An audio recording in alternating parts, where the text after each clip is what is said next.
nascimento do rei pastor. Hoje nós vamos ver essas duas figuras de Cristo, o rei e o pastor. E nós vamos abrir as nossas Bíblias lá em Miqueias, capítulo 5, versículos 2 a 5. Eu sei que Miqueias é um livro difícil de abrir, para mim também. Às vezes a gente não abre muito aqui nos profetas menores, no final do Antigo Testamento. Então está lá no finalzinho do Antigo Testamento, tá bom? Miqueias está antes de Naum e depois de Jonas. O profeta Jonas já é mais conhecido. Então, Miqueias capítulo 5. Miqueias 5. Eu trouxe aqui nos slides também, mas eu gostaria que vocês mantivessem as suas Bíblias abertas. O texto diz o seguinte: E tu, Belém Efrata, pequena demais para figurar como grupo de milhares de Judá, de ti sairá o que há de reinar em Israel, e cujas origens são desde os tempos antigos, desde os dias da eternidade. Portanto, o Senhor os entregará até ao tempo em que a quem está em dores tiver dado à luz. Então, o restante de seus irmãos voltará aos filhos de Israel. Ele se manterá firme e apacentará o povo na força do Senhor, na majestade do nome do Senhor, seu Deus. E eles habitarão seguros, porque agora será ele engrandecido até aos confins da terra. Este será a nossa paz. Até aqui, nós vamos ler até aqui. Vamos orar mais uma vez? Pai querido, ilumine as nossas mentes, nos dê o entendimento para compreender a Tua palavra, para aplicar a Tua palavra aos nossos corações. Abençoe os meus irmãos, em nome de Jesus. Amém. Queridos, nós estamos na semana do Natal. Natal é nesta semana, domingo é o primeiro dia da semana, então nesta semana nós estaremos comemorando o Natal. E nós cristãos comemoramos no Natal o nascimento do Rei dos Reis.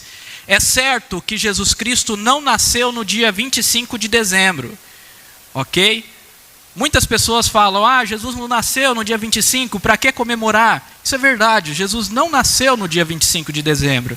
É mais provável que ele tenha nascido em meados do ano, e não no dia 25 de dezembro, como nós costumamos comemorar.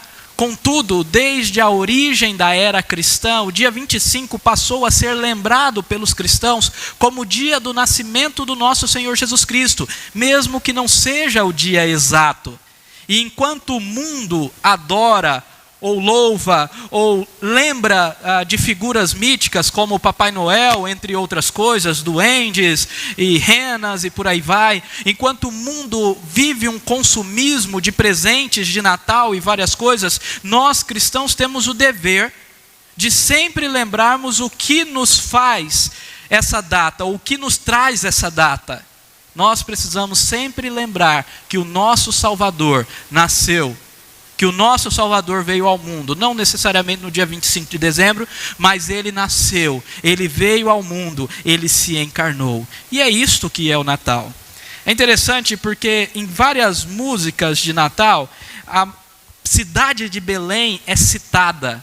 Quando nós pensamos em Natal, nós pensamos em Belém, e não em Belém do Pará, mas em Belém, a pequena vila lá em Israel, a pequena Belém, onde nasceu o nosso Senhor Jesus Cristo. E hoje nós vamos para uma profecia que menciona essa Belém. E uma profecia que foi cabalmente, totalmente cumprida em Mateus capítulo 2, versículos 4 a 6. Vamos abrir comigo aí Mateus 2, 4 a 6.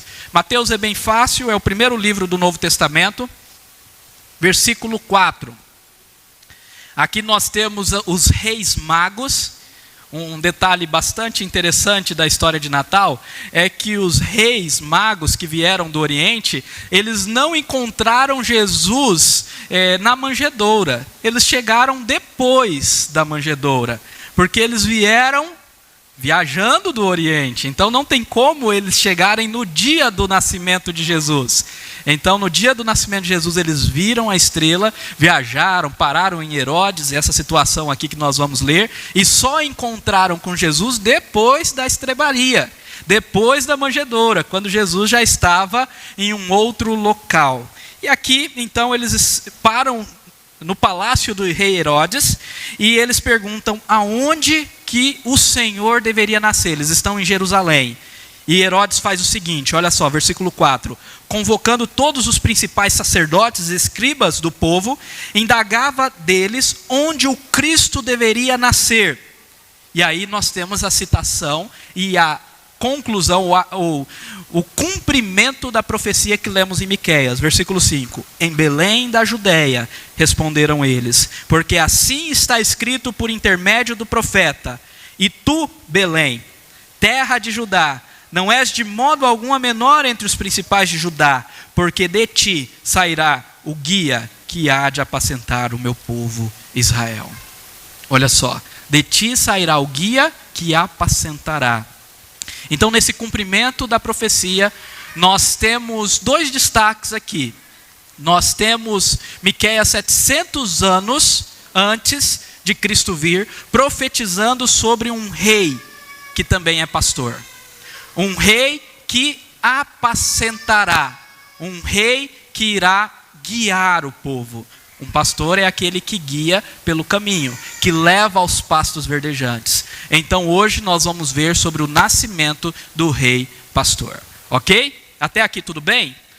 Olha, nós precisamos, antes de entrar no texto, ver rapidamente o contexto de Miqueias. Porque talvez Miqueias seja um livro que você não leu. Esses livros a gente esquece, e como a linguagem é profética, às vezes é mais difícil de ler, a gente começa a ler lá Ezequiel, e aí para em Ezequiel. Não segue. E olha, eu quero falar para você que você precisa ler os profetas menores, porque Miqueias é extraordinário. Miqueias foi um profeta que foi contemporâneo de Isaías, de Oséias e de Amós. Observe que alguns profetas importantes, inclusive que escreveram livros, foram contemporâneos. E Miqueias profetizou em 740 a.C. até 690 a.C., claro, isto é aproximado. E ele profetizou durante o reinado de Jotão, Acás e Ezequiel, reis de Judá. Pastor, onde está isso na Bíblia? Os reis você vai encontrar em 1ª e 2ª Reis, e também em 1ª e 2ª Crônicas. E os livros dos profetas você vai encontrar aqui no finalzinho do Antigo Testamento. Ezequias, que é o rei, o último rei, a qual do período da profecia de Miqueias ele profetizou, foi um rei muito notável, foi um rei que foi um servo do Senhor. E nós vamos ver que nesse período o Senhor livrou Israel. Mas é importante destacar também que Miqueias profetizou antes, ou começou a profetizar antes da queda de Samaria. E ele viu Samaria caindo. Deixa eu explicar isso. O reino de Israel se dividiu depois de Salomão em 2 reinos. Um ficou ao norte, com a capital Samaria, e outro a sul, com a capital Jerusalém. Então, depois de Salomão, o filho de Salomão não foi sábio. Roboão, filho de Salomão, cometeu um erro tremendo. Ele aumentou os impostos e tentou ser mais duro, muito mais duro do que o seu pai foi. E então o reino se dividiu. E aí, Samaria se afastou dos caminhos do Senhor. E Samaria foi destruída. Foi destruída por quem? Por Senaqueribe, rei da Síria. E esse camarada chamado Senaqueribe, rei da Síria, ele também sitiou várias cidades do reino de Judá. 46 cidades, vilas, e talvez até Belém. Porque ele estava sitiando Jerusalém.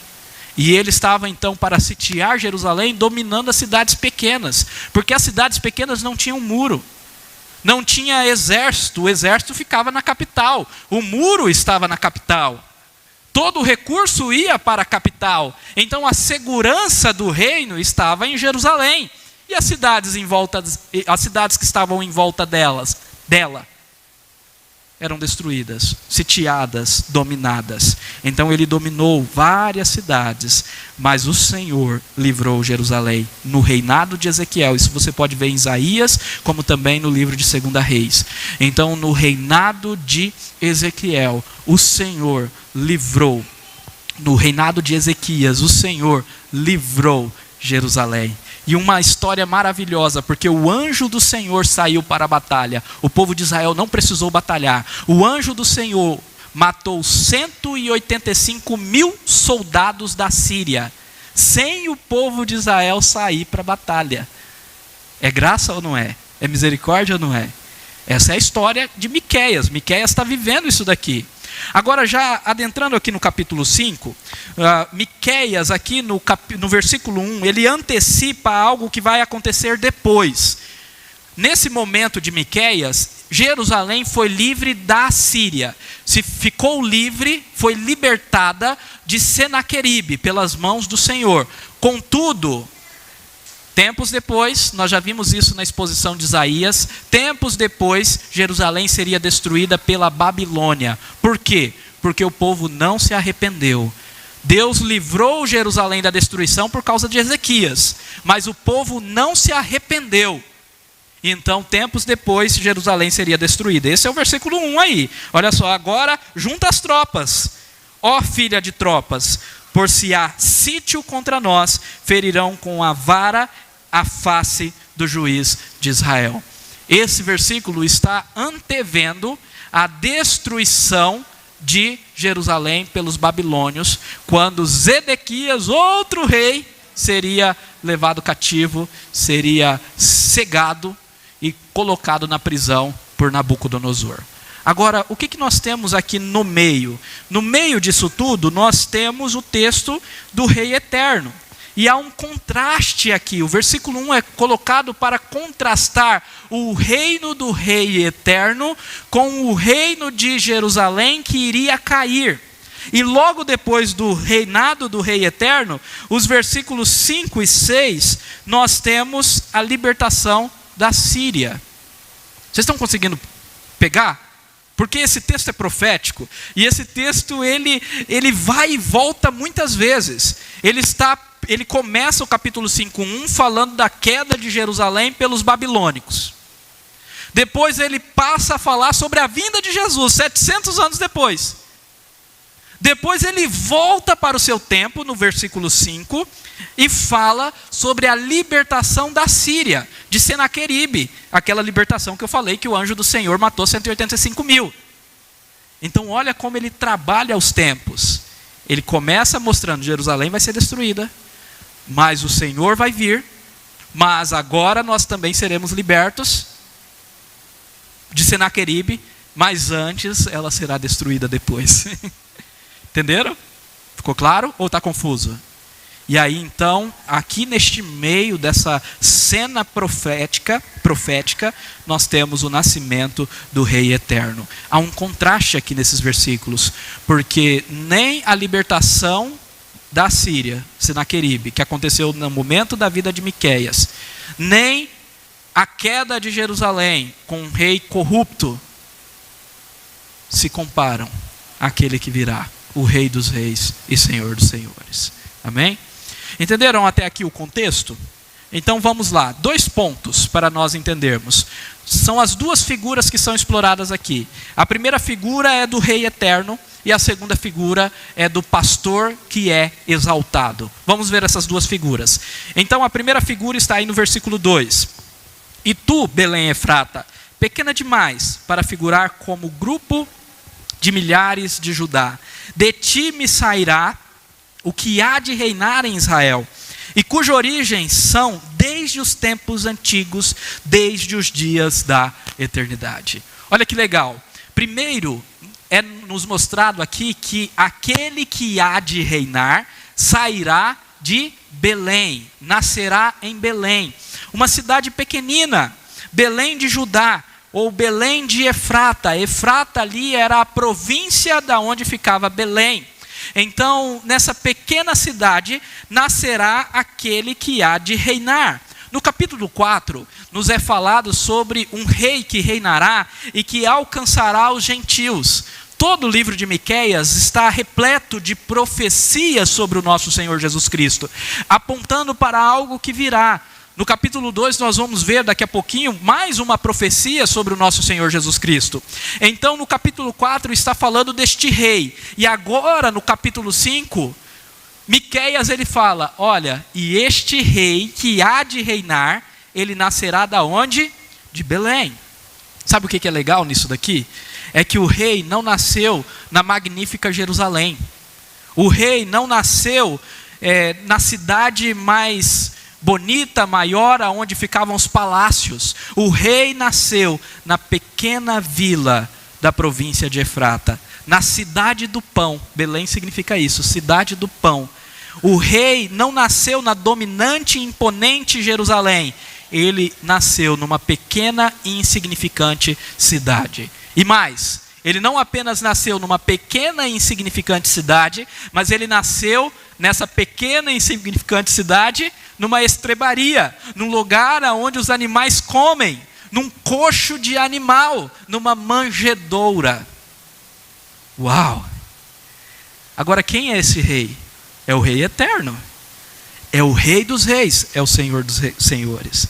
É maravilhoso nós entendermos isso, que o Messias veio de uma família pobre, nasceu num berço pobre, numa cidade pobre, cresceu como um homem pobre, sem ter onde reclinar a cabeça. Ele mesmo diz isso. E Paulo, ele nos revela que o nosso Senhor Deus, sendo rico, ele é o Criador dos céus e da terra, fez-se pobre por amor de nós. Isso é Natal. Quando você estiver se achando pobre, é porque a gente tem essa vitimização. Eu falei isso no domingo passado, né? Autopiedade, vitimizar, mas eu sou muito pobre, o dinheiro não está dando para nada. Mas todo mês, toda semana você come um Burger King, toda semana você come um Tio Bachman's, toda semana, né, não falta Netflix na sua casa, não falta internet, você tem um combo multi-internet, TV e não sei o que custa R$300 por mês. E se você promete que vai ajudar os missionários, aqueles missionários que estão lá na África, sofrendo, comendo comida que nós nem imaginamos que servem lá, sofrendo, e aí você fala, eu vou doar R$100 para os missionários, aí aperta, você faz o quê? Você cancela a sua internet? Você cancela o seu combo multi de TV, internet, etc e tal? Você tira do missionário. Fala, não dou conta mais para pagar o missionário. Mas minha internet não pode. Por quê? Porque é minha necessidade. O consumismo gera necessidade. A gente tem necessidade disso. Isso é hipocrisia. Isso é não entender quem é o nosso Deus. O nosso Senhor, sendo rico, fez-se pobre por amor de nós. O nosso Deus teve uma origem humilde por amor de nós. Ele nasceu na pequena cidade de Belém. O que é maravilhoso também é que tudo isso humilha os orgulhosos, os que se acham sábios e não são nada. Humilha os poderosos. Porque o nosso Deus, o Senhor dos senhores, Ele não nasceu no trono. Ele não nasceu em berços de ouro. Ele nasceu no lugar mais simples. E meus irmãos, a gente tem uma visão romântica, né? Estrebaria, a gente pensa, não, mas foi antes lá os técnicos cirúrgicos e fizeram todo o trabalho lá, limpando e tudo, esterilizando, colocaram uma pinça lá, veio o médico com a máscara e tiraram o bebê Jesus ali naquela... aonde o animal comia. Sem esterilização, sem nada. Sem conforto. Não foi romântico. Foi doloroso para a mãe, sem dúvida nenhuma. Foi humilhante, sem dúvida nenhuma. Porque ele se esvaziou e se humilhou por nós. Isso é Natal. Então a sua origem humilde é um golpe na soberba. Talvez você se acha muito. Você se acha alguém que é incapaz de fazer tal e tal coisa. Eu quero dizer, meu irmão, então você precisa encontrar o Cristo humilde, em nome de Jesus. As suas origens, apesar dele nascer na Belém de Efrata, uma cidade pequenina, a casa do pão, mas as suas origens são do tempo antigo, dos tempos antigos, o texto diz, e cujas origens são desde os tempos antigos, desde os dias da eternidade. Olha que profecia maravilhosa, essa profecia é linda, e é tão exata, é tão clara, escrita 700 anos antes de Cristo vir. Olha, ele nasceu em Belém, mas a sua origem não é Belém, é dos tempos antigos. Mas para ficar claro, não é quando Jó era criança, não é quando Abraão era criança, ele não é um Highlander que transpassa o tempo aí, mas nasceu um dia. Não, é dos tempos eternos, antes que o mundo fosse mundo, a sua origem. Ele é eterno, não tem começo, não terá fim. Ele é o Senhor dos senhores, Ele é o Deus eterno. Isso é maravilhoso, meus irmãos. O nosso Deus, o Deus Todo-Poderoso, o eterno Deus, fez-se homem, entrou no tempo por amor de nós. Ninguém jamais foi tão humilde como Ele, ou quanto Ele, e ninguém jamais foi tão majestoso. Ele é absolutamente suficiente para os seus. Jesus Cristo é absolutamente suficiente para todos nós. Amém? Esse é o Rei eterno. Mas esse Rei eterno também é o pastor exaltado. E ele é o pastor exaltado, primeiro, porque ele reunirá as suas ovelhas. O versículo 3, ele é um versículo um pouco difícil de entender, talvez o mais difícil desse texto. O texto diz, portanto o Senhor os entregará até ao tempo em que a que está em dores tiver dado a luz. Deixa eu explicar isso daqui. Lembra lá no versículo 1 que Miqueias antevê a destruição de Jerusalém pelos babilônicos? Então aqui ele está voltando ao versículo 1. Ele está dizendo, olha, então como vai nascer esse rei? Antes desse rei nascer, o Senhor vai entregar o seu povo à destruição, por causa do pecado, por disciplina, porque o povo se afastou do Senhor. Então é isso que o texto está dizendo, olha, o Senhor vai entregar o seu povo para a destruição, para discipliná-lo. Então ele vai ser destruído, Jerusalém vai ser destruída pelos babilônicos, por Nabucodonosor. E então 70 anos depois vai retornar. Tudo isso que nós conhecemos como o exílio, que aconteceu no Antigo Testamento, antes da vinda de Cristo. E aí ele vai falar, até que aquela que estiver com dores para dar à luz. Quem é essa? É Maria? Não, não é Maria. E esta mulher que é apresentada aqui, é o povo de Deus. A mulher sempre é a figura do povo de Deus, e é do povo de Deus que nasce o nosso Senhor Jesus Cristo. É o descendente da mulher. Lá em Gênesis capítulo 3, versículo 15, é dito, da descendência da mulher nascerá o descendente. Então, do povo de Deus, essa figura da mulher, nascerá. E o povo de Deus no Antigo Testamento é comparado lá em Apocalipse capítulo 12, como uma mulher grávida, que está para dar à luz. E toda a sua luta que ele passa, uma luta de fidelidade, é essa luta para poder dar à luz. Por quê? Porque o povo se desvia, aí o Senhor tem que disciplinar, depois traz de volta, o povo vai para o pecado, o povo é aprisionado ou é cativado por Satanás, e o Senhor vai lá e resgata o povo novamente. Então é uma luta, o Antigo Testamento é uma luta constante, para chegar a um momento único e especial do tempo, a plenitude dos tempos, o momento em que o povo de Deus do Antigo Testamento dará a luz ao Salvador, que é Jesus. Então, por meio de Maria, por meio de José, que são da casa de Davi, Jesus nasce. Então é isso que está sendo dito aqui. O Senhor vai entregar vocês à disciplina. Isso é para corrigir. Isso é para que este momento do nascimento de Jesus chegue. E então, tempos depois, Jesus virá. E quando Jesus virá, aí que é o ponto importante. Então, o restante de seus irmãos voltará aos filhos de Israel. Ele apacentará, Ele trará de volta o restante dos irmãos. Pastor, aonde temos isso também? Olha aí, Miqueias capítulo 2, versículos 12 e 13. Mais uma vez uma profecia sobre Jesus. Olha como Miqueias é lindo. Certamente te ajuntarei todo, ó Jacó. Certamente congregarei o restante de Israel.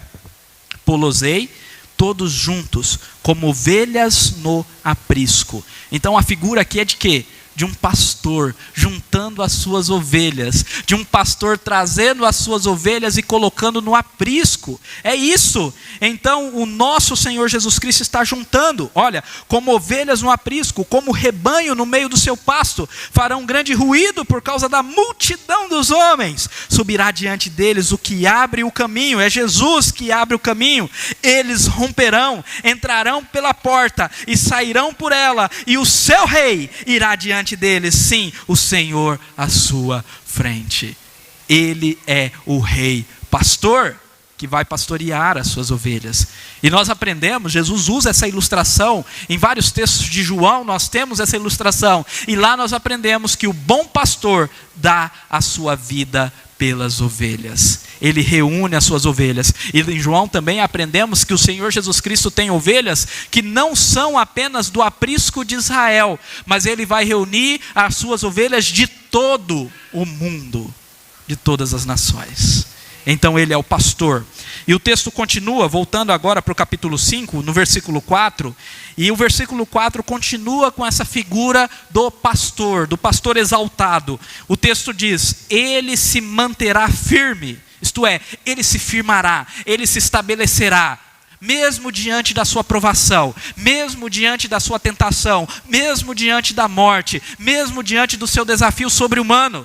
E meus irmãos, convenhamos, nenhum de nós sofreremos o que Cristo sofreu.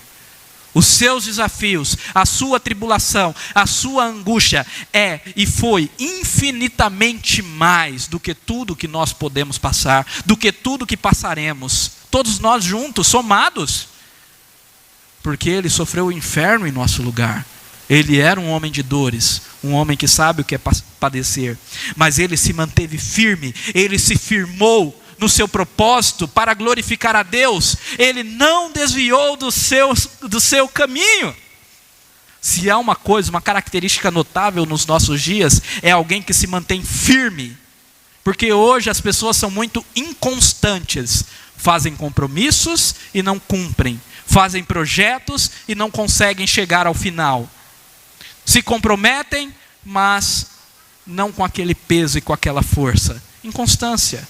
Jesus não. Jesus fez um compromisso com o Pai. Disse: eu vou morrer, eu vou comprar um povo para ti, eu vou me sacrificar, eu vou para aquela cruz, eu vou andar com pecadores, eu vou ser humilhado, eu vou ser ultrajado. E Ele foi até o fim. Ele se manteve firme. E Ele se manteve firme para quê?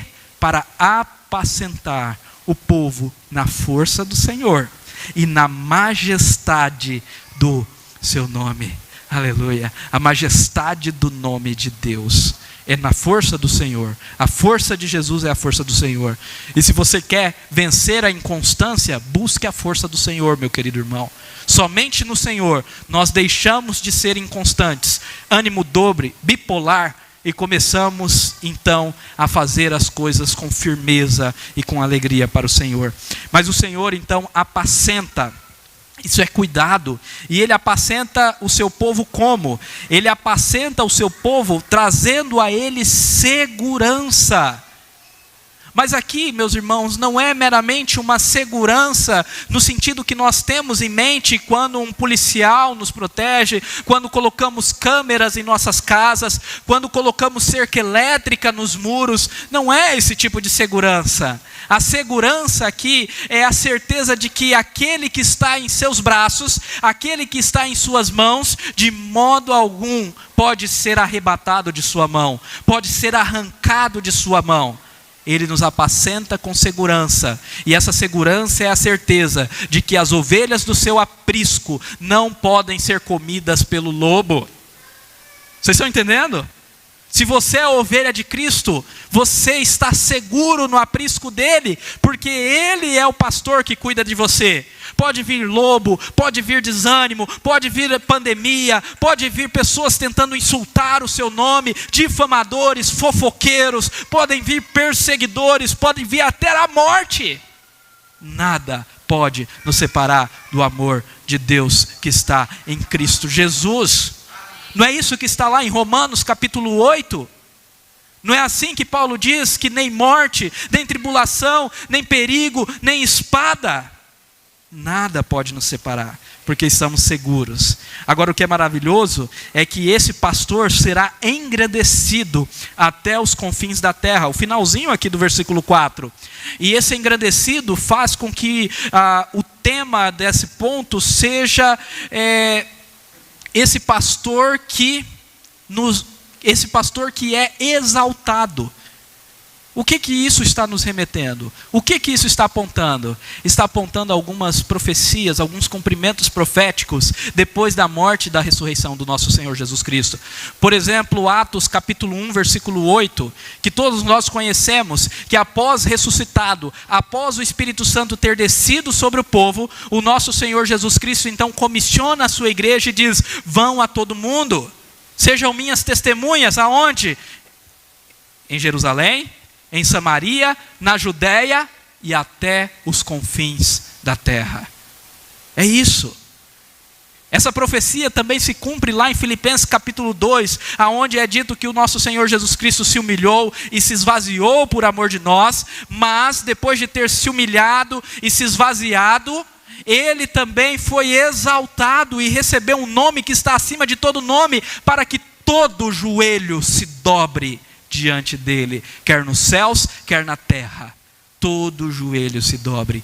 E essa profecia se cumpre em Apocalipse capítulo 5, versículo 9. Abram comigo nesse texto.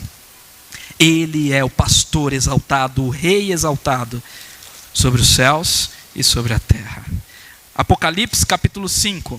Quando eu falei que o coral nos dá um pedacinho do céu, o termo que eu usei, um pouco daquilo que será o louvor na eternidade, eu estava pensando nesse texto aqui, porque aqui nós temos uma cena do louvor na eternidade, onde os anjos estão louvando ao Senhor, onde os salvos estão louvando ao Senhor. Aqui nessa cena de Apocalipse capítulo 5, 9, certamente nós também estamos, ou nós estaremos, para a glória do Senhor.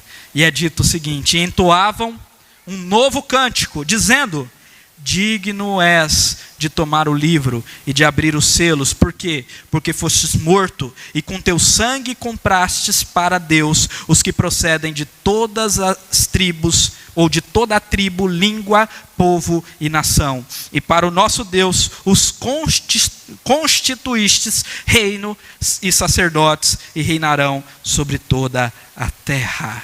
Aleluia. E aí o final desse cântico é dito: aquele que está sentado no trono e o Cordeiro seja o louvor e a honra e a glória e o domínio pelos séculos dos séculos. Amém e amém. Então o nosso Senhor Jesus Cristo comprou, por isso que ele é exaltado, engrandecido de todas as nações até os confins da terra, porque ele comprou com seu sangue, preço caríssimo, seu sangue vertido na cruz, ele comprou os que procedem de toda tribo, língua, povos e nações. Ele nos comprou para ele e para a glória dele. Aleluia. Eu quero concluir já notando que o versículo 5 começa com uma expressão muito interessante. O versículo 5 começa dizendo: este será a nossa paz. Ponto. E a partir daí, ele vai mudar o foco. Já não é mais uma cena profética da vinda do Messias. A partir daí, é uma cena profética da libertação de Jerusalém das mãos da Síria. Ele já havia dito que Jerusalém seria destruído pelos babilônicos, mas ele está dizendo: não agora. Agora vai ser liberta. E então, nesse momento, a partir daqui, ele vai dizer: não, mas nós seremos libertos dos assírios. Calma o coração. Agora seremos libertos porque o Senhor nos libertará.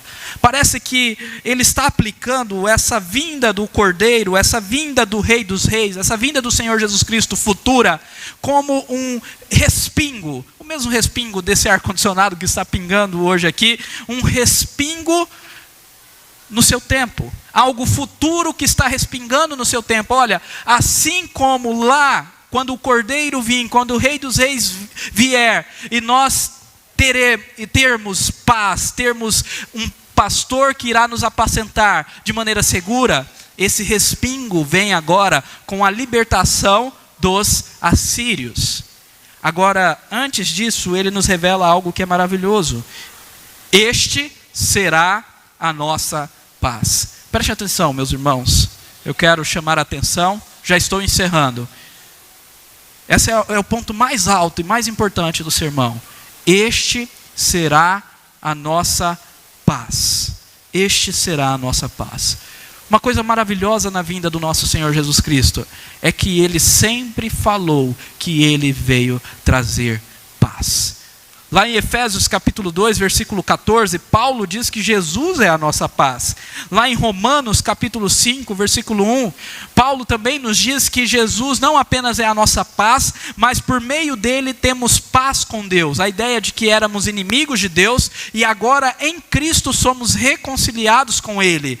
E agora o próprio Senhor Jesus Cristo nos diz, no texto de João capítulo 14, versículo 27, eu vou deixar a minha paz para vocês. A minha paz vos dou. A minha paz vos deixo, a minha paz vos dou. E em João capítulo 16, 33, ele fala: essas coisas eu tenho dito para que tenhais paz em mim. Paz em mim. No mundo tereis aflições, mas tende bom ânimo. Eu venci o mundo. Eu terminei na semana passada citando esse texto no momento da ceia. Jesus está nos chamando a adentrar a sua vitória. Ele que nos dá paz. Talvez você esteja vivendo sem paz, preocupado, angustiado, estressado. Meus irmãos, Jesus Cristo é a nossa paz, e nós precisamos crer nisso. Um autor que eu trouxe aqui, chamado James, ele diz: Cristo é a nossa paz, porque através dele nós temos paz sobre nós, em relação a Deus, porque fomos reconciliados com Deus. Temos paz dentro de nós, em relação à nossa consciência, porque não há mais condenação.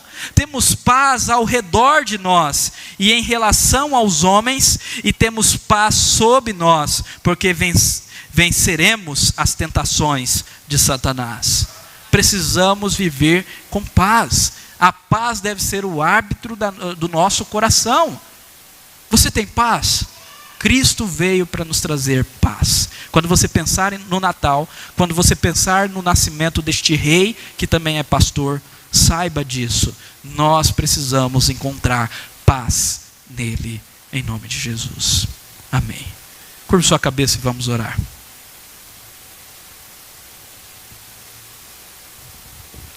Senhor Deus, eu te louvo, ó Pai, porque Tu é a nossa paz. Porque o Senhor, ó Deus, Rei dos reis, Senhor dos senhores, eterno, incriado, todo-poderoso, decidiu vir a este mundo.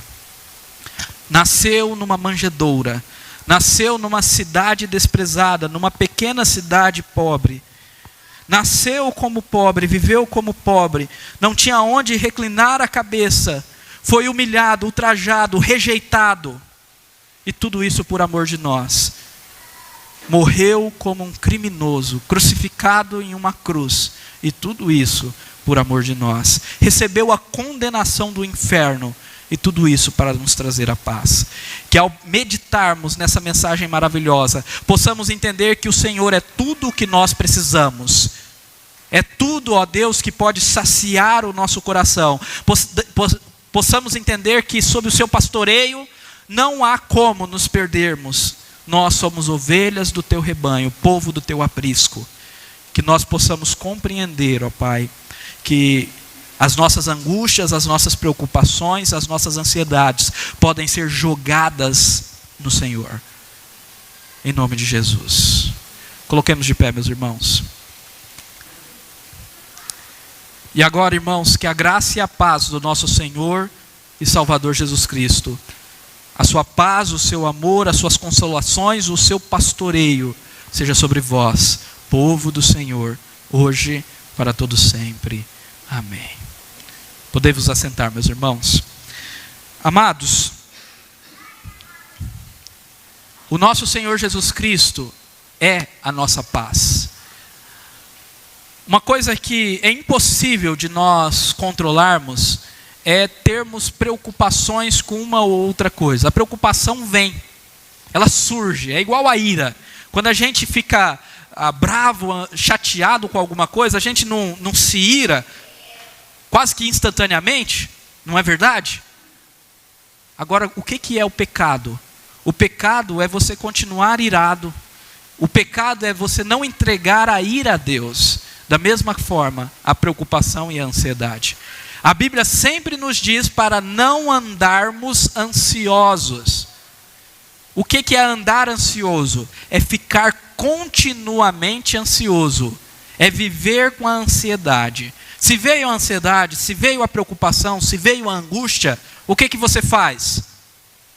Joga para Deus. A Bíblia diz: lançai sobre Ele toda a vossa ansiedade. Já viram esse texto? Está em 1 Pedro capítulo 5. Lançai sobre Ele toda a vossa ansiedade, porque Ele tem cuidado de vós. Então, meus irmãos, andar ansioso, andar preocupado é pecado, sim.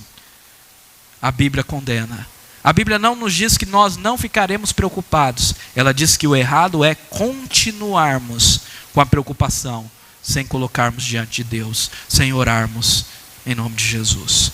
Claro, meu irmão, claro, minha irmã, existe alguns casos que você vai precisar também procurar ajuda médica. Mas a ajuda médica não substitui a oração de maneira alguma. Primeiro a oração e joelho no chão, e depois ajuda médica. Profissional psicólogo, psiquiatra, seja qual for da sua preferência, para a glória de Deus. Amém?